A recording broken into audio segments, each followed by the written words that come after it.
In this video, I'm going to demonstrate how to get amazing product photography in this small space, even with low budget equipment. I'm also going to show you several great tips for making more exciting and dynamic product photography. And we'll create some amazing images with minimal effort.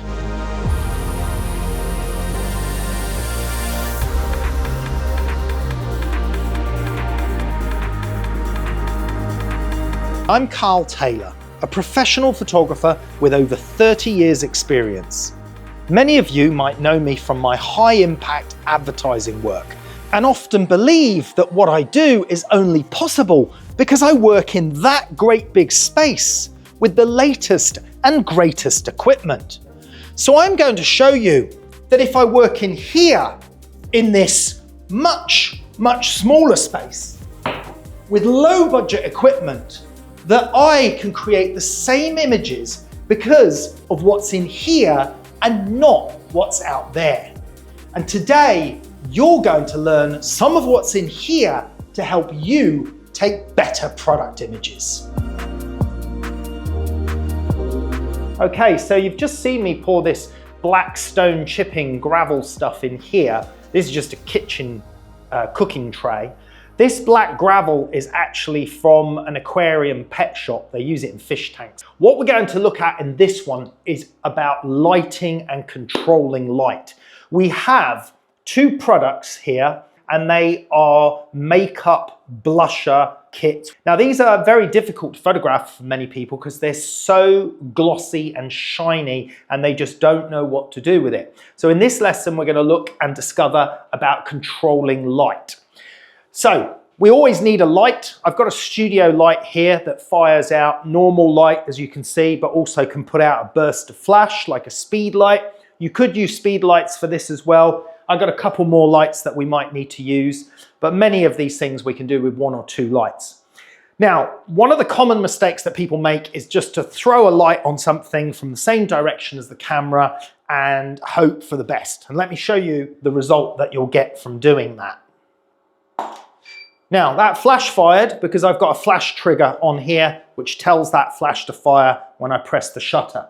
The camera is what we call tethered into some shooting software, and that's so we can see the picture a bit more easily and a bit bigger, and it allows you to see what I'm doing in this class. Now, we can see that result there is absolutely terrible, and it's terrible because the lighting is poor. Now, we're going to remember that shot because what I want to prove to you is how, without changing anything in the photo in terms of the composition or the position, I am going to turn that shot into something magical just through controlling light.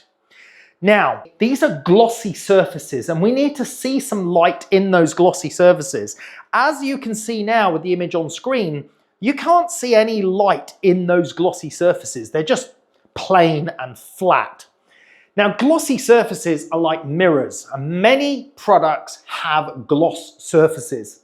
And what we need to establish is how we're going to make nice lighting reflect in those glossy surfaces, because glossy surfaces form what we call image forming reflections. That means they form an image of the light source.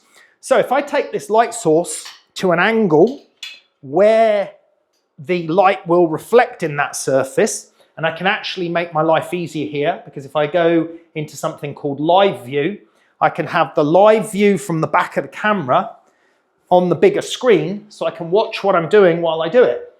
And you can see as I move that light source around, there's that light source reflecting in that glossy surface. So it's an image forming reflection. We're seeing the actual light source in the picture. But it looks awful. And if I take a photograph, you'll see just how awful that looks. And there's the result. So we can see that image forming reflection, the image of the light source itself in the surface. And that's the absolutely crucial part. We need to make this image forming reflection look a lot more attractive. And we use something called gradients or gradient lighting to do that. Now, to use gradient lighting really effectively, we usually need a diffusion scrim and shine light through it, or we can bounce light off of a nice white surface like we've got here. We've got these white walls and white ceiling, so we can probably use those to our advantage. But one trick that's really important is to discover where do you need to put the light source so that you can get the image forming gradient reflection in the correct place on your product. Let me show you how to do that. So what we're going to do is we're going to use a laser, and we're going to use it from the camera angle, and we're going to shine it into the product. And then we're going to look where the reflection of the laser goes. And if you look up at the ceiling, you can see where that reflection of the laser is falling. And we know that that is our angle of reflection, our angle of reflectivity, or our angle of incidence. There it is again. So we can see there. So that tells me already, without having to test and figure it out, that if I put my lighting on the ceiling in that position, I can create a nice gradient light where the light is brighter in the center and then it gradates away and falls off in exposure because the light spreads out. And that will make a much more attractive light source in that material. And there, we've already transitioned to a much more attractive shot. So we started with that, then I showed you image forming reflections, and now we're already on a much more attractive version. But I think we can make it a little bit better. So I'm going to move that light source in a little bit further. I'm looking at my live view image, and I'm just tilting that light source, and you can see it there in the live image, how it's changing just by moving that position. Now, additional to that, I want to add another image forming reflection on the other product, maybe down in this corner a little bit here. So I'm going to take another light source. You'll kind of learn this thing off by heart as you practice more. I'm going to turn this light on, and I'm going to aim that one somewhere around about there. I can check in my live view image if I want to, and I can actually see that yes, that's come in round about the right place. I'll take another test shot. Yeah, that's a little bit brighter. So now we're going to look at a couple of other things with this shot. Already the lighting looks a lot nicer, but we've got a reflection in the mirrored pouch there that looks just largely white. And I think it's just a reflection of this white wall here. So what I'm going to do is I'm going to position a piece of black card, and then I'm going to take a light and I'm going to angle this light. This light has a honeycomb grid on it. That's just a grid that gives me a narrow beam of light. And I'm going to use that narrow beam of light, as you can see here, just to create a nice angle of light there in that reflection, a nice little tiny bit of a glow coming up that mirrored surface to make it look a bit more attractive. It's that image forming reflection. What we're seeing in the product is an image of the light source. So let's take a test shot again. There we go. We've got just a really beautiful, subtle glow of light there. Now, I've just noticed that we can improve that shot a little bit further, because what we can do is we can take the Chanel brush and maybe turn it around the other way, because at the moment the logo or the brand name is upside down. So I'm going to take that out there, and then I'm going to insert it.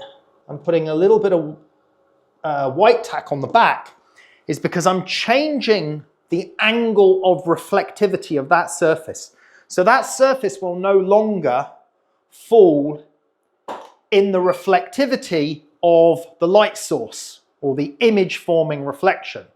So now you can see I've got the contrast of that Chanel brush, but being in a darker surface, because it's not reflecting the image forming reflections. And already in a matter of minutes, we've now created a much more attractive lighting scenario compared to what we started with. let's go back to the beginning, which was there. And now by using reverse lighting and concentrating on gradients and image forming reflections, we've already transformed that product shoot into something magical. Now, if you don't have 3 lights, or you've only got 1 or 2 lights, you can of course take one photo at a time, and then you can use one of your other lights to do this job, and then comp the images together in layers in post-production. Other things that we could do, other little tricks where we could say, well, if we're going to comp layers together in post-production, let's say you want a little bit more light along this front edge of this makeup case. Well, we could just take a simple piece of white card or silver card, and as long as nothing moves, I'm just going to drop that in position here. We're going to take another shot, and we'll see a little bit of reflection bouncing back up on that front edge. There it is there. And then we can utilize a little bit of that part of the photograph and put it into the other photograph. So these are all very simple, easy little tips and techniques that you can apply. Little mirrors, little reflectors, but the most important part of this quick lesson is image forming reflections. Gloss products are like mirrors. You see the surroundings in them, and we need to make those surroundings attractive. Putting a light directly on it does not look very attractive, as we saw. It doesn't work very well. But if we can create gradients of light, that's where the light starts brighter and then feathers away, starts brighter and then feathers away. And then if that is the image forming reflection in the product, that's called gradient lighting, and that looks a lot more attractive. Now later on, we're also going to look at another form of gradient lighting by using diffusion material. Okay, so I've just made this shot of the 2 lipsticks here, really happy with it, and I'm going to walk you through and show you exactly how it was done, and it's using some of the information we've learned about image forming reflections, but I'm introducing a couple of new ideas as well. Let's start off with camera position. So you can see I'm shooting from low down, and I'm looking. To watch the rest of this tutorial and see how I shot this advertising level lipstick shot with a simple piece of card or a perfume bottle using a TV as a background, along with all the camera settings to make this type of shot work, and how to make a product shot really pop using homemade backgrounds for juxtaposition, then go to visualeducation.com.